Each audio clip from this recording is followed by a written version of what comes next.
policeman who lied about the so-called Plebgate affair pleads guilty to misconduct in public office. There's now pressure on the head of the Metropolitan Police to... And as new flood warnings are issued, Sky News visits a Somerset village cut off for a week. The only way in is by boat. And the NHS misses its targets for treating A&E patients. Frontline staff describe the struggle to process patients. And clamping down on parking wardens plans to give motorists more time to avoid fines. This is Sky News with Samantha Washington. Good evening.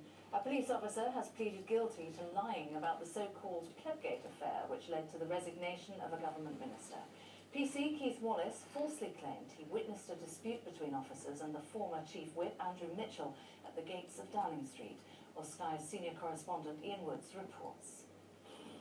He tried to fatally damage a senior minister's career. Instead, PC Keith Wallace's lies have tarnished not just his own reputation, but thousands of his colleagues. His police career is almost certainly over. The politician he targeted now has the chance to resurrect his. What was said as Andrew Mitchell wheeled his bike out of Downing Street is still disputed. He admits swearing, but denies he swore at officers. Pretending to be an ordinary member of the public, Keith Wallace claimed he and a nephew had witnessed the exchange, but CCTV showed they weren't there.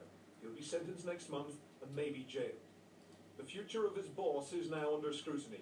Sir Bernard Hogan Howe had originally backed his officers. He's now had to issue a humiliating apology.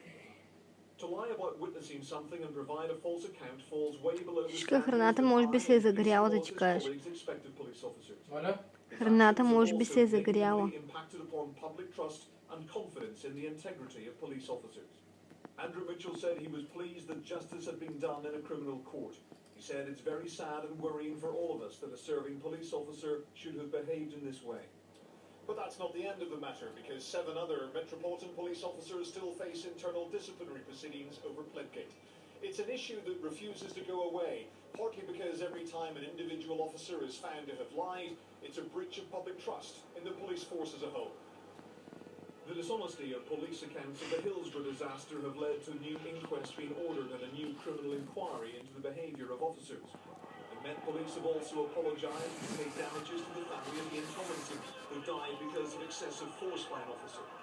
And the handling of the original investigation into the death of Stephen Lawrence has continued to haunt the London force. Friends of Andrew Mitchell say Plebgate has much wider implications. Всичко може ли изкараш храната? Actually brings down a cabinet minister, and people are going to say, this could happen to me, and so next time a member of the public goes to a police station, they will be more cautious, more nervous, and that frankly is understandable. The Prime Minister's statement of support made no reference to restoring Mr Mitchell to his cabinet. It is completely unacceptable for a serving police officer to falsify an account of any incident, he said. Andrew Mitchell has consistently denied the version of events presented in the email, and I welcome the fact that the officer concerned has now pleaded guilty. By doing so, Keith Wallace avoids a trial, but it means we still don't know his motivation for lying.